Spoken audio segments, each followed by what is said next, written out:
નમસ્કાર દર્શક મિત્રો, તમે જોઈ રહ્યા છો સાંઈ ગ્રુપ મીડિયા સંચાલિત નવસારી લાઈવ અને ઝટપટ ન્યૂઝ. DGVCL દ્વારા ડિજિટલ મીટર એટલે કે સ્માર્ટ મીટર લગાવવાની કામગીરી હાથ ધરવામાં આવી છે, પરંતુ ઠેર ઠેર તેનો વિરોધ થઈ રહ્યો છે. તેઓ દ્વારા કોઈ પણ પ્રકારની જાણ કર્યા વગર સીધા સ્માર્ટ મીટરો ફિટ કરવાની તજવીજ હાથ ધરવામાં આવી છે, અને જેને લઈને લોકોમાં રોષ ભભૂકી ઉઠ્યો છે.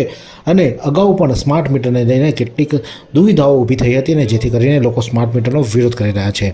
ત્યારે આજે નવસારીના વિજલપોર વિસ્તારમાં ગેરકડીમાં જે પુણેશ્વર કોમ્પ્લેક્સ આવ્યું છે, ત્યાં સ્માર્ટ મીટર લગાવવાની કામગીરી હાથ ધરવા માટે જીબીની ટીમ પહોંચી હતી, પરંતુ સ્થાનિક લોકોને જાણ થતાં તેઓ દ્વારા વિરોધ કરવામાં આવ્યો, અને સ્માર્ટ મીટરનો વિરોધ કરતાં તેઓએ તમામ જીબીના કર્મચારીઓને ત્યાંથી હકાલપટ્ટી કરવામાં આવી હતી, એટલે કે તેમને ત્યાંથી પરત જવાનો વારો આવ્યો હતો. જેનું કારણ છે કે તમામ લોકો સ્માર્ટ મીટર લગાવવા માટે કોઈની પણ પરમિશન નથી અને કોઈપણ પ્રકારની મંજૂરી વગર જ્યારે સ્માર્ટ મીટર લગાવવા માટે પહોંચ્યા હતા, અને જેથી કરીને તમામ લોકોએ વિરોધ કર્યો હતો.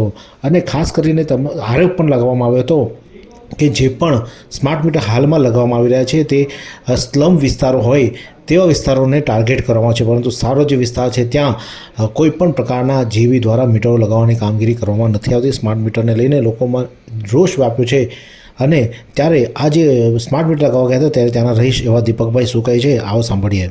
અને અત્યારે જે આવેલા હતા જીવીના કર્મચારી એ સ્માર્ટ મીટર ચેન્જ કરવા માટે એ 408માં ગયા કહીને કે અમે મીટર બદલવું છે, પણ મીટર બદલવા માટેનું કારણ કીધું કે તમને નોટિસ આપેલી છે, પણ નોટિસ કોઈ હતી નહીં, ને ઇન્ડિવિજ્યુઅલી નોટિસ હતી કે બધાને લાઇટ બિલ સાથે આપેતી, પણ એમાં કોઈ સંમત હતું નહીં, એટલે અમે એનો વિરોધ કર્યો. ને સ્માર્ટ મીટરથી કેટલી અમને ફાયદો છે, કેટલા ગેરફાયદા છે એ અમને જણાવવામાં આવ્યું નથી, એટલે અમે એમનો વિરોધ કર્યો.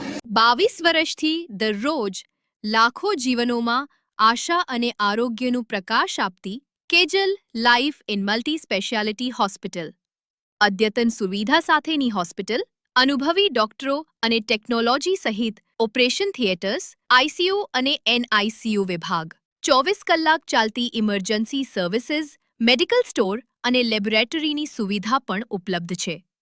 હોસ્પિટલ સેવાઓ જેમ કે ઓર્થોપેડિક વિભાગ, મગજ અને સ્પાઇન વિભાગ, યુરોલોજી અને હૃદય રોગ વિભાગ, જનરલ સર્જરી વિભાગ, ENT અને ગેસ્ટ્રોએન્ટરોલોજી વિભાગ, બાળ રોગ વિભાગ, ફિઝિયોથેરાપી સુવિધા, ડેન્ટલ, મનોચિકિત્સા વિભાગ, સ્કિન એસ્થેટિક અને પ્લાસ્ટિક સર્જરી વિભાગ અને 800થી વધુ ડાયાલિસિસ કરતું નવસારીનું એકમાત્ર ડાયાલિસિસ સેન્ટર. પરિવાર દીઠ 10 લાખ સુધીની પ્રધાનમંત્રી જન આરોગ્ય આયુષ્માન યોજના કાર્ડની સુવિધા અને વાહન અકસ્માતના સમયે 50,000 સુધીની વાહન અકસ્માત સહાય યોજના અને કેશલેસ સુવિધા પણ ઉપલબ્ધ છે. Kejal life in multi speciality hospital, તમારું સ્વાસ્થ્ય અમારું ધ્યેય.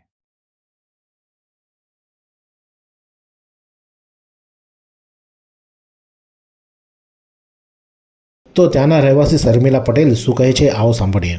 આજે અમારે ત્યાં જીબી વાળા સ્માર્ટ મીટર લગાવવા માટે આવ્યા હતા, પણ અમે એમને વિરોધ કરીને અમને ના પાડી છે અમને, અને એ લોકોએ અમને કોઈ જાણ કરી નથી. ખાલી એક કાગળ મોકલાવ્યું હતું કે ભાઈ તમારે સ્માર્ટ મીટર કમ્પલસરી લગાવવાના રહેશે, પણ એ લોકો પાસે નથી કોઈ પરિપત્ર કે કશું જ નથી. એ લોકો એમ જ આવીને ડાયરેક્ટ જ લગાવવા લાગી ગયા, અમને કોઈને પૂછ્યું પણ નહીં. એટલે અમે જોયું એટલે પછી અમે એમને અટકાવ્યા કે ભાઈ તમે કોને પૂછીને લગાવો છો? તે લોકો અમારા પ્રમુખ તો છે નહીં, હવે પ્રમુખનો છોકરો છે, હવે એને તો ખબર હતી પણ નહીં કે શું છે, એને સ્માર્ટ મીટર શું છે એને નહીં ખબર. એટલે એને કીધું કે હા ભાઈ, એમણે એવું કીધું કે મીટર બદલવા આવ્યા છે, એટલે એમને એમ હશે કે કોઈનું બગડેલું હશે એટલે તે બદલવા આવ્યા, એટલે એમણે કીધું હા બદલી દેવું. એટલે બીજા તો અમે બધા લેડીઝો તો ઘરમાં કામ કરતા હોય, અમને થોડી ખબર હોય. પછી અમને ખબર પડી, અમે પૂછ્યું એમને કે ભાઈ તમે કયા મીટર બદલવા આવ્યા? ત્યારે એ લોકોએ કીધું કે સ્માર્ટ મીટર નાખવાના છે. અમે પ્રમુખને પૂછ્યું છે. અમે કીધું પ્રમુખ તો હાજર છે નહીં, તો તમે કોને પૂછ્યું? તો કે એમના છોકરાને. તો એવું થોડું ના હોય કે અમને એટલીસ્ટ ફ્લેટ હોલ્ડરોને બધાને તો એમને જાણ કરવી જોઈએ ને. ડાયરેક્ટ પ્રમુખને તમે નથી નોટિસ આપી પ્રમુખને બી, તો તેનો શું મતલબ? અને કેટલી જગ્યાએ વિરોધ થતો જ છે, કામધેનુ છે, સિટી સ્ક્વેર છે, એ બધી જગ્યાએ વિરોધ કરેલો જ છે. બધા એ slum city square hi fi area છે, પણ કામધેનુ એ પણ અમારા જેવો મિડલ ક્લાસ જ એપાર્ટમેન્ટ છે, તો એ લોકો મિડલ ક્લાસને જ કેમ ટાર્ગેટ કરે છે? એ તો ખોટું જ છે ને. હવે આજે અમને એવી સૂચના આપી કે હવે અમે મીટરની બારી બંધ કરી દેવામાં આવશે, ઓનલાઈન તમારે બધાએ બિલ ભરવાનું. હવે ઓનલાઈન બધાને જ ખબર નથી પડતી, તો એ કે અમે એના માટે CSC સેન્ટર ચાલુ કર્યા છે. પણ સીએસસી સેન્ટર પાસે જવાનો ટાઈમ બી કોની પાસે છે આજે? એના માટે બી એ પૈસા ખર્ચીને ત્યાં સુધી જવાનો જ ને. હવે એ તો પછી પૈસા એ લોકો કહે છે કે પૈસા નહીં લેશે, અને ત્યાં લઈ તો એની કોણ જવાબદારી લેશે? એટલે આ તો પછી આ બધું મોટા મોટા એરિયામાં એ લોકો લગાવતા નથી, એ સ્લમ વિસ્તારમાં જબરદસ્તી કરીને તમે લગાવી દેશો તો અમારે જ ભોગવવાનું આવશે ને ભાઈ. એટલે મોટી મોટી સોસાયટી ને એ લોકો, એટલે એના માટે અમે એમને કીધું કે તમે એના માટે કોઈ શિબિર કરો, વ્યવસ્થિત આની ગાઈડલાઈન પ્રમાણે અમને સમજાવો સ્માર્ટ મીટર શું છે. એ લોકો ખાલી અમને એટલું કહે કે બેન એવું મીટરમાં કઈ વધારે બિલ આવતું નથી, એટલું અમને એ લોકોએ સમજાયું.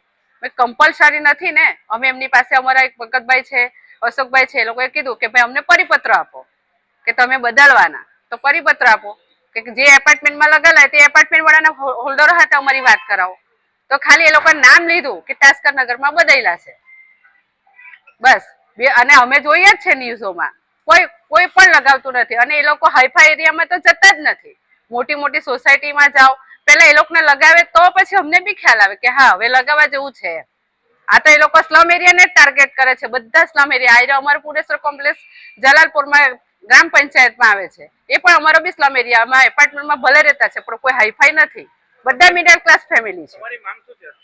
એટલે અમારે કહેવાનું એવું છે કે અમારે આ મીટર અમને લગાવવા નથી, કારણ કે અમને એ મીટરની ખબર જ પૂરી નથી, માહિતી જ નથી કે આ સ્માર્ટ મીટર શું છે. તમે બધું ડિજિટલ કરવા માંગો, પણ તે ડિજિટલનું બધાને જ્ઞાન પણ હોવું જરૂરી છે ને. એક જણ પાસે જ્ઞાન હોય એ બધાને પહોંચી નથી વળવાનું. એ લોકો ખાલી કહે કે બેન આમ થશે તેમ થશે, એ નહીં ચાલે. પ્રોપરલી તમે અમને માહિતી આપો, એના વિશે તમે પરિપત્ર લાવો. તમે ડાયરેક્ટ જ આવી જાઓ એ તો નહીં ચાલે ને. ડીજીવીસીએલ દ્વારા ખરેખર તો એક ઝુંબેશ ઉપાડવી જોઈએ અને જે તે વિસ્તારમાં સ્માર્ટ મીટર લગાવવાના હોય ત્યાં જઈ તે લોકો સાથે મિટિંગ કરી સ્માર્ટ મીટરના ફાયદા ગેરફાયદા, કયા પ્રકારે સ્માર્ટ મીટર કામ કરે છે અને તેના ઉપયોગિતા શું છે તેની વિશે સંપૂર્ણ માહિતી લોકોને આપવામાં આવે અને ત્યારબાદ સ્માર્ટ મીટર લગાવવામાં આવે તો જ લોકો આ વિરોધ કરતા બંધ થશે. નહીં તો જ્યાં સુધી લોકોના મગજમાં સ્માર્ટ મીટરની જે લોકોનામાં ગ્રંથિ ગંધાઈ ગઈ છે કે સ્માર્ટ મીટર આવે એટલે બિલ વધારે આવે, અને તે ગ્રંથિ દૂર કરવા માટે જીબીએ ચોક્કસથી નક્કર પગલાં, યોગ્ય રીતે પગલાં લેવાની તાકીદે જરૂર છે. આ જ પ્રકારના અનવા સમાચાર માટે જોતા રહો નવસારી લાઈવ અને ઝટપટ ન્યૂઝ.